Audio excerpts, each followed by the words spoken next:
Brought to you by TechnoSpark 20 series smartphones.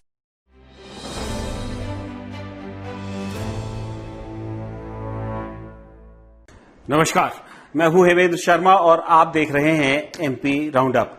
चुनावों से कुछ महीने पहले कांग्रेस पार्टी के बैंक अकाउंट्स फ्रीज कर दिए गए हैं और अभी फर्स्ट फेज जो है इलेक्शंस के, उसके लिए मात्र 20 दिन बाकी हैं और इनकम टैक्स ने कांग्रेस पार्टी को 1700 करोड़ रुपए का नोटिस भी थमा दिया है। अभी मध्य प्रदेश में पहले फेज में 6 सीटों के लिए चुनाव होने हैं, लेकिन कांग्रेस पार्टी के कैंपेन का किसको कुछ अता पता नहीं है और कांग्रेस पार्टी से लगातार लोग भारतीय जनता पार्टी की तरफ अग्रसर हैं। कांग्रेस पार्टी 2019 में मध्य प्रदेश में एकमात्र सीट छिंदवाड़ा जीती थी, लेकिन भारतीय जनता पार्टी इस बार छिंदवाड़ा के किले को भेदने के लिए हर संभव प्रयास कर रही है और इसी कड़ी में वहां के अमरवाड़ा के विधायक कमलेश शाह को आज भारतीय जनता पार्टी में शामिल कर लिया गया है। अमरवाड़ा से कमलेश शाह जो हैं काफी नजदीकी माने जाते थे कमलनाथ के, लेकिन कमलनाथ की मुसीबतें जो हैं वो लगातार बढ़ती जा रही हैं। क्या कारण है कि कमलनाथ अपने लोगों को अपने साथ नहीं रख पा रहे हैं? पहले सईद जाफर जो उनके खासम खास माने जाते थे वो छोड़कर गए और भी लगातार लोग छोड़कर गए और अब जो है विधायक जो सिटिंग एमएलए हैं अपनी सीट को जो है अपनी विधायकी को दांव में रख करके जो है भारतीय जनता पार्टी में शामिल हुए। तो क्या कमलनाथ के बेटे नकुलनाथ कांग्रेस पार्टी की एकमात्र सीट को दोबारा से कांग्रेस पार्टी के लिए जिता पाएंगे? और क्या कांग्रेस पार्टी जो भारतीय जनता पार्टी का जो माइट है, इलेक्शन मशीनरी का माइट है, पैसे का माइट है, उसको फाइट करने में सक्षम है? इन तमाम बातों पर चर्चा करने के लिए हमारे साथ मौजूद हैं senior journalist mister Arun Dikshit sir. बहुत बहुत स्वागत है। कमलेश शाह की बात तो बाद में करेंगे, लेकिन पहले ये जो कांग्रेस पार्टी का जो कैंपेन है जो फर्स्ट फेज में होने हैं चुनाव 19 तारीख को, उसको आप कैसे देख रहे हैं, जिसमें छिंदवाड़ा की भी सीट शामिल है? एमएन जी, जो आपने कहा जी, खाते फ्रीज कर दिए गए, रिकवरी नोटिस लगा दिया और कांग्रेस को चारों तरफ से केंद्र सरकार दबा रही है। तो एक, मैं मिलिट्री स्टडीज का विद्यार्थी हूं, एक पिंसर सिस्टम होता है लड़ाई में, चारों तरफ से उसको घेर के जैसे सुपारी काटने वाला असर होता है वैसे। तो इस वक्त कांग्रेस के खिलाफ बीजेपी वही कोशिश कर रही है, चारों तरफ से घेर के काटने की। तो उसकी जो तैयारी है और वो उसमें सफलता भी पा रही है। पैसे की कमी कांग्रेस के पास बहुत ज्यादा है और मध्य प्रदेश में खास तौर पर। क्यों? क्योंकि इससे पहले के चुनाव में पैसा कमलनाथ ने खर्च किया था। अब कमलनाथ एक एमएलए हैं, एक सामान्य सदस्य हैं और इसके अलावा उनके पास कोई पद नहीं है। और पिछले एक महीने में जिस तरह की चीजें उनको लेकर के हुई हैं, जिस तरह उनका नैतिक उनकी उस पर सवाल उठे, निष्ठा पर सवाल उठे और ये माना गया कि वो बीजेपी में जा रहे हैं और फिर नहीं गए, तो एक तरफ ये हुआ कि ये कांग्रेस छोड़ रहे थे, दूसरी तरफ हुआ कि बीजेपी ने इनको नहीं लिया। तो ये सोची समझी रणनीति के तहत ऐसा किया गया और आज यही वजह है कि कमलनाथ के खिलाफ उन्हीं लोगों का इस्तेमाल बीजेपी कर रही है जो कल तक उनके साथ थे। जैसे जो नाम आपने लिए, आप एक दीपक सक्सेना का भी नाम लीजिए कि जिन दीपक सक्सेना ने ये कहा था कि कमलनाथ जी का अपमान हो रहा है, उन्हें जाना चाहिए, वो अब खुद जाने को तैयार बैठे हैं। उनका बेटा चला गया है और मुख्यमंत्री पूरी अपनी टीम के साथ उनके गांव हो आए हैं, घर हो आए हैं। हाँ, घर गए और पूरा उन्होंने स्वागत सत्कार किया। बस अभी पट्टा नहीं पहना उन्होंने। जैसा कि जो इनका रिज्वाइनिंग सेल के मुखिया डॉक्टर नरोत्तम मिश्रा कहते हैं कि वो जो पट्टा पहनना है, तो वो पट्टा नहीं पहना, बाकी सब चीजें। तो कमलेश शाह ने तो आज पट्टा पहन लिया सर, वो विधायक थे वहां से। देखिए, कमलेश शाह जो है वो हर्रई के राजघराने से हैं, आदिवासी राजा हैं और कमलेश शाह के साथ मतलब आप ऐसे समझो कि उन्होंने पिछली बार 3 महीने पहले हुए चुनाव में उसको मनमोहन भट्टी की लड़की को हराया था। उसको बीजेपी ने गोंडवाना गणतंत्र पार्टी से उसको लेके और वहां से लड़ाया था अमरवाड़ा से और वो हारी थी। ये खेल क्या हुआ है? दरअसल बीजेपी ये दिखा रही है कि कमलनाथ में, छिंदवाड़ा में कमलनाथ का कुछ नहीं है और ये दिखाने के लिए वो पार्षद, सरपंच, पूर्व विधायक, उनके किचन कैबिनेट के कहे जाने वाले सो को लोग सबको घेर के अपने बाड़े में ला रही है। या यूं कहें कि जैसा कि आज एक मंत्री ने कहा कि मोदी जी ने 3 तरह के डस्टबिन रखे हुए हैं, तो कोई किसी में सूखा कचरा है, किसी में गीला कचरा है, किसी में इलेक्ट्रॉनिक कचरा है। ठीक वैसे ही कांग्रेसी जो है कोई सूखे डिब्बे में जा रहा है तो गीले में जा रहा है, और कोई इलेक्ट्रॉनिक वाले में जा रहा है। तो सूखे का मतलब यूजलेस है, गीले का मतलब वो छांटा जाएगा। तो साफ दिख रहा है कि जैसे 2020 में कीमत देके तोड़ी गई थी, तो सब कुछ चल रहा है। और इसकी मुख्य वजह यह है कि कमलनाथ को नीचा दिखाना। अच्छा सर, ये तो बीजेपी प्रयास कर रही है और आप देख रहे हैं, हम देख रहे हैं, जनता भी देख रही है शायद। क्या इसका भारतीय जनता पार्टी जो कर रही है, इसका कुछ एडवर्स इंपैक्ट भी जनता के मन में पड़ सकता है? दरअसल क्या है कि अगर कांग्रेस इस मुद्दे को सही ढंग से उठा ले तो लोग जनता के मन में सोचिए, उसको थोड़ा दूर कर दीजिए। खुद बीजेपी का वो कार्यकर्ता, अभी आपकी जानकारी के लिए शिवराज कैबिनेट में बहुत पावरफुल मिनिस्टर थे भूपेंद्र सिंह, उनका एक वीडियो आया, कहीं बयान दे रहे थे। जो बीजेपी के लोग, उन्होंने ये कहा कि साहब जब हम कांग्रेसियों को लिए ले रहे हैं, हमारा क्या होगा? 15 साल वाला जो। हाँ, तो उन्होंने कहा कि अमित शाह जी के सामने ये सवाल उठाया था, तो उन्होंने लोगों से पूछा कि आप कितने साल से हो? तो उन्होंने कहा 15 साल से। बोले ये 15 साल में आपको कुछ नहीं मिला तो 15 दिन में इन्हें क्या मिल जाएगा? आने दो। तो ये जो स्थिति है, कहीं से भी घेर के लाओ, कुछ भी करो, इससे बीजेपी का जो मूल कार्यकर्ता है, बीजेपी का वो पदाधिकारी जो छोटे लेवल पे जो वर्कर, जैसे कुर्सी में रखने और चटाई बिछाने वाले लोग, अब वो बहुत नाराज है। और एक वजह और हुई है कि पिछले दिनों जो जनरेशन चेंज किया, उस जनरेशन चेंज में जो 50 से 70 के बीच का कार्यकर्ता, पदाधिकारी, आदमी जो भी है, वो एकदम हंसी से बाहर हो गया।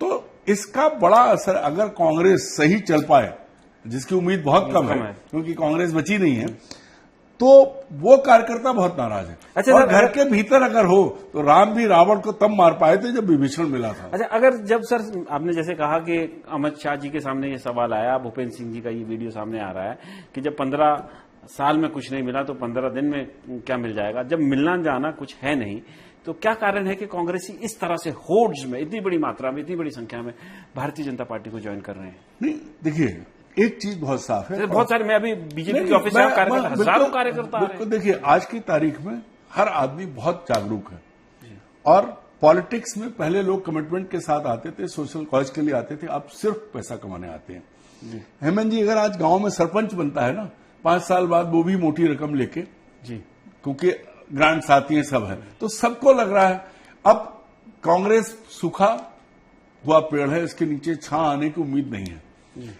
तो वो लोग जो है भाग के कम से कम बिल्ला लटका लेंगे। जैसे एक नया फैशन है, अगर आप देखें कहीं जा रहे हो तो गुजरात नंबर की गाड़ियां बहुत मिलेंगी, और आपके आगे गुजरात नंबर की गाड़ी है, पुलिस उसे चेक नहीं करेगी, मेरे साथ हुआ इसलिए बता रहा हूं, उसको जाने देगी, आपकी गाड़ी रोक लेगी। तो वो जिस तरह गुजरात नंबर की गाड़ी एक सर्टिफिकेट है, वैसे ही बीजेपी का झंडा उन लोगों के लिए जो कुछ कमाना खाना चाहते हैं, जो चाहते हैं कि राजनीति में आए तो कैसे भी लूट लूं, ऐसे लोग, लालची लोग जिनको कहें, लालची और मौका परस्त लोग, जिनको दिख रहा है कि यहां कुछ नहीं, वो वहां जा रहे हैं। अच्छा, कांग्रेस की अगर हम बात करें, जैसे अब पिछले दिनों इंदौर से भी बहुत सारे लोग चले गए, भारतीय जनता पार्टी में शामिल हो गए, कोई विधायक भी लड़े थे, जीते भी थे, पूर्व विधायक भी गए, सांसद का भी चुनाव लड़े थे, दिग्विजय सिंह के भी नजदीकी थे, सबके नजदीकी थे, बहुत सारे लोग चले गए। ये क्या बताता है जो कांग्रेस की वर्तमान जो लीडरशिप है, प्रेजेंट लीडरशिप जो स्टेट की है, उसके बारे में भी कुछ ये इंगित करता है कि वो नहीं रोक पा रहे हैं लोगों को? आप स्टेट पर क्यों बात कर रहे हैं, आप सेंटर पर बात कीजिए। सेंट्रल लीडरशिप कांग्रेस की जो है, उसने किसी भी स्थिति में पिछले कुछ सालों से, जब कमलनाथ को बनाया था 2018 में, उसके बाद कमलनाथ प्रदेश कांग्रेस के अध्यक्ष थे और वो अपने ढंग से चला रहे थे, उनको दिसंबर में हटा दिया गया। उसके बाद जो कांग्रेस की लीडरशिप ने किया है कि आपने ऑल ऑफ ए सडन एक ऑर्डर निकाल दिया कि ये 2 आदमी अपॉइंट किए जाते हैं। 60 दिन बाद चुनाव था, आपने एक कमेटी बनानी चाहिए थी, वो नहीं बनाई, आज तक नहीं बनी है। 20 दिन बाद पोल होगा, कमेटी कल बनी है। नहीं, वो भी वो चूंकि जीतू पटवारी के हाथ में था इसलिए उन्होंने बना ली। जो काम करना चाहिए था कांग्रेस को, वो कांग्रेस ने किया ही नहीं। अब कांग्रेस की जो लीडरशिप है, जो जिसके डिफेक्टिव लीडर राहुल गांधी है, उनको समझ नहीं आ रहा है कि करना क्या चाहते हैं। यात्रा निकाल रहे हैं, पूरी यात्रा में कांग्रेस के अकाउंट फ्रीज थे, कांग्रेस के संकट पर उन्होंने बात नहीं की कहीं, वो लोगों से जात पूछ रहे थे, वो लड़ो, ये नहीं कि वो ये कहें कि भाई हमारे साथ अन्याय हो रहा है। तो उनका इरादा बहुत साफ दिख रहा है। एक दूसरी और बात है जो बहुत गंभीर बात है, इंडिया गठबंधन पूरे देश के लिए है, लेकिन 3 राज्य जहां हम और आप काम कर रहे हैं, मध्य प्रदेश, छत्तीसगढ़, राजस्थान, इन तीनों राज्यों में बीजेपी और कांग्रेस आमने सामने 65 लोकसभा सीटें हैं। पिछले 19 के चुनाव में अगर मैं गलत नहीं हूं तो कुल 3 सीटें कांग्रेस जीती थी तीनों राज्यों में, एक मध्य प्रदेश में, 2 छत्तीसगढ़ में, राजस्थान में एक भी नहीं जीती। तो होना यह चाहिए था कि ये 3 राज्य, इन तीनों राज्यों पे आपको पहले फोकस करना चाहिए था और यहां की तैयारी करते। तो तीनों ही राज्यों में मुझे तो ऐसा लगता है कि महात्मा गांधी के कहे को पूरा करने के लिए, खत्म करने के लिए कांग्रेस नेतृत्व इस तरह के फैसले कर रहा है। अदरवाइज आज जिस तरह की परिस्थिति कांग्रेस में बनी हुई है, प्रदेश कांग्रेस का अध्यक्ष उस आदमी को बनाया जो 50,000 वोट से आ रहा है, नेता प्रतिपक्ष वो है जिस पर तमाम तरह के आरोप हैं, पुलिस से बचता रहा है, मुकदमे अभी भी दर्ज हैं। तो ये क्या है? ये कांग्रेस, मुझे ऐसा लगता है कि कांग्रेस खुद चाहती है कि एक बार सब खत्म हो जाए, या तो राहुल गांधी के मन में ये है। दूसरी चीज जो है वो जिसको कहते हैं विजुअलाइज नहीं कर रहे हैं किसी भी चीज को। बार बार आप एक ही चीज भारत जोड़ो यात्रा में करो, मुद्दे उठाओ। अरे भाई जो करप्ट है, जो कुछ है, अब इलेक्टोरल बॉन्ड के उसके सामने आने के बाद ठीक है, गोदी मीडिया है, दुनिया भर की चीजें आप कह लो, लेकिन आप क्या कर रहे हो? आप कौन सी चीज सामने लेके आए? तो कांग्रेस के नेता वो कुछ नहीं कर रहे हैं जिस लेवल पे बीजेपी उनके खिलाफ काम कर रही है। अच्छा सर, छोटी छोटी चीजों पे घेर रही है, ये कुछ कर ही नहीं रहे। जैसे अभी दिल्ली के मुख्यमंत्री गिरफ्तार हुए और इलेक्टोरल बॉन्ड्स का भी बात आई, लेकिन जो अकाउंट्स फ्रीज हुए उसको लेकर के पहले जर्मनी ने इसको नोट किया, उसके बाद यूएस ने भी नोट किया और आज तो यूनाइटेड नेशंस ने भी इसको नोट किया और कहा कि भाई they have taken note of it कि अकाउंट्स फ्रीज हुए हैं कांग्रेस पार्टी के और एक सिटिंग चीफ मिनिस्टर को अरेस्ट किया गया है। तो आपको क्या लगता है कि दुनिया भर से के लोग इसको नोटिस कर रहे हैं? क्या हिंदुस्तान में चुनावों से ठीक पहले हिंदुस्तान की जनता भी इसको नोटिस करेगी और क्या इसका इम्पैक्ट चुनाव में पड़ेगा? हेमंत जी, अरविंद केजरीवाल के अरेस्ट से पहले हेमंत सोरेन अरेस्ट हुए थे जी, झारखंड के मुख्यमंत्री। तो बीजेपी खासकर नरेंद्र मोदी और अमित शाह के नेतृत्व में वो विपक्ष को खत्म करना चाहते, डिमोलिश करना चाहते हैं, बुलडोज करना चाहते हैं। बंगाल में ले लीजिए, वहां नहीं चली लेकिन पूरी कोशिश की। देश का प्रधानमंत्री जब इस लेवल पे बात करे तो दुनिया की नजर जाती है, क्योंकि पहली बार ऐसा हो रहा है कि किसी पार्टी के खाते फ्रीज किए जा रहे हैं, मुख्यमंत्रियों को अरेस्ट किया जा रहा है। कल अरविंद केजरीवाल ने कोर्ट के सामने जो बातें कही हैं कि अगर कल को कोई कह दे, वो आदमी जिसने बीजेपी को चंदा दिया वो बयान दे रहा है और उसके बयान पर आपने अरेस्ट किया है, लेकिन मनी ट्रेल कहां है, पैसा कहां है, उसका कोई सबूत नहीं है। तो ये जो चीजें हैं ये दिखाती हैं और हिंदुस्तान की जनता भले ही अभी राम राम कर रहे हों, क्योंकि बाकी चीजें सबके सामने आ रही है। दुनिया ने जो देखा है, अमेरिका और जर्मनी और पूरे दुनिया के देश देख रहे हैं कि क्या हो रहा है। अच्छा, यहां से कुछ वकील हैं, 600 संख्या बताई जा रही है उनकी, उन्होंने चीफ जस्टिस को चिट्ठी लिखी है, प्रधानमंत्री ने उनके स्टैंड को एंडोर्स किया है। वो भी एक सुनियोजित मुहिम का हिस्सा है कि आप याद करिए कि सुप्रीम कोर्ट की बार एसोसिएशन के अध्यक्ष ने सुओ मोटो चिट्ठी लिख दी कि सीजीआई का जो फैसला है उसको रिव्यू किया जाए, प्रेसिडेंट को चिट्ठी लिख दी। तो यहां भी वो भी एक मुहिम का हिस्सा है और ये उसी बुलडोज मुहिम का ही है।